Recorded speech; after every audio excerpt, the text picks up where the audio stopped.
가게 셔터가 내려가고 셔터 뒤 사장과 직원들은 밖이 보이지 않을 때까지 고개를 숙이고 있습니다. 도쿄 작은 골목에 있던 75년 된 가게 하나가 문을 닫습니다. 이 마지막 모습이 SNS상으로 550만에 넘게 퍼지며 사람들을 울렸습니다.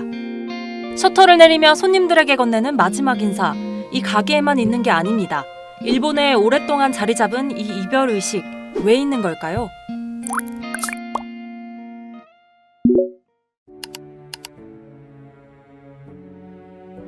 지난 6월 30일 도쿄 가구라자카의 상점 슈퍼 키무라야가 75년 만에 문을 닫습니다.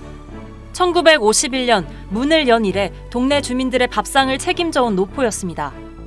마지막 날 단골 손님들이 몰려들었고 직원들은 가게 앞에 나와 손님 한 명 한 명에게 고개 숙여 인사했습니다.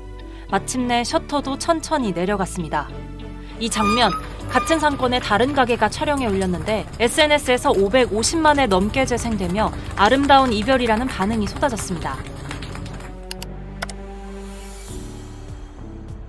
이런 이별은 키무라야만이 아니었습니다.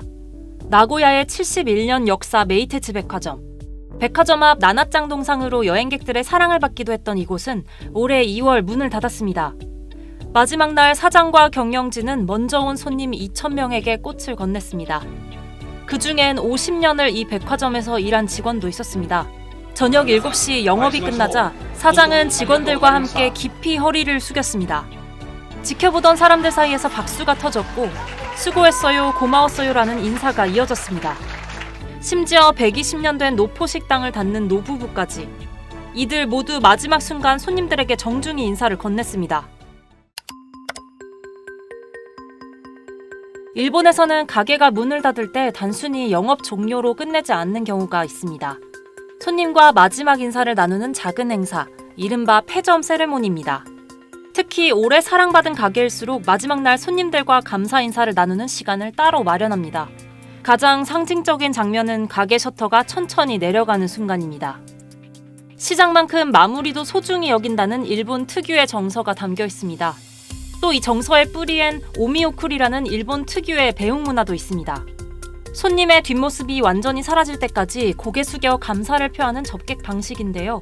여관이나 백화점에서 직원들이 총출동해 손님을 배웅하는 장면이 대표적입니다.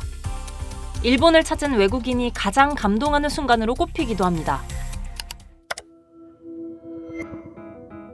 올해 들어 이런 일본 가게들의 이별 장면이 부쩍 늘어났는데요. 그만큼 문 닫는 가게가 많아졌다는 뜻이기도 합니다. 시부야 거리의 대표 백화점이었던 세이부 백화점도 올 9월까지만 영업을 하고 59년 만에 문을 닫습니다. 참고로 일본 백화점 매출은 1991년 9조 7천억 엔으로 정점을 찍은 뒤 지난해 5조 7천억 엔까지 쪼그라들었습니다. 이런 상황에서 지방 백화점들과 오래된 상점들은 더 버티기 힘들어 줄줄이 셔터를 내리는 폐업럿이 한가운데 있는 겁니다. 아름다운 이별 뒤엔 저출생 고령화와 상권 쇠퇴라는 씁쓸한 배경이 깔려있기도 합니다. 우리나라도 현재 내수 침체 장기화로 폐업 사업자가 100만 명에 육박하는 수준을 유지 중입니다. 자식만큼 소중했던 가게도, 오로지 손님만 바라보며 끝까지 버티던 가게들도 어느 날 그냥 조용히 사라지는 게 우리 현실. 그래서 일본의 이 장면이 마지막을 소중히 여기는 이 문화가 더 눈길을 끄는지도 모릅니다. 잘 헤어지는 법을 알려준 가게들의 마지막 인사, 오늘도 누군가의 마음에 울림으로 남고 있습니다.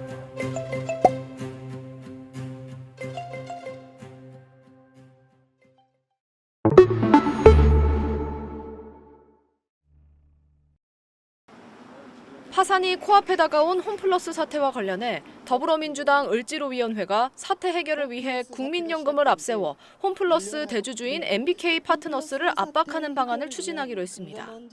법원이 회생 절차 폐지 결정을 내린 홈플러스는 2주 항고기한 내 최소 2천억 원 규모의 신규 운영자금을 확보하거나 새 인수자를 찾지 못하면 파산하게 됩니다. 파산이 현실화하면 임직원 등 13,000여 명이 일자리를 잃고 입점, 납품업체들의 연쇄도산이 불가피할 걸로 보입니다. 을지로위는 오늘 긴급 회의를 열고 이르면 내일 국민연금을 방문해 MBK에 대한 투자금 회수를 촉구하기로 했습니다. 금융감독원이 최근 MBK에 대해 중징계를 의결한 걸로 알려진 만큼 국민연금이 이를 근거로 압박에 나서야 한다는 취지입니다. 국민연금 자금이 이탈할 경우 MBK는 국내는 물론 해외 기관 투자자로부터의 출자 유치에도 상당한 타격을 받게 됩니다. 국민연금의 대규모 자금 이탈로 사업 기반이 흔들리느니 자금을 투입해 홈플러스를 회생시키는 게 낫지 않겠냐는 우회 압박인 셈입니다. 을지로위는 내일 기자회견에서도 MBK와 메리츠 금융그룹에 조속한 자금 지원을 촉구할 예정입니다.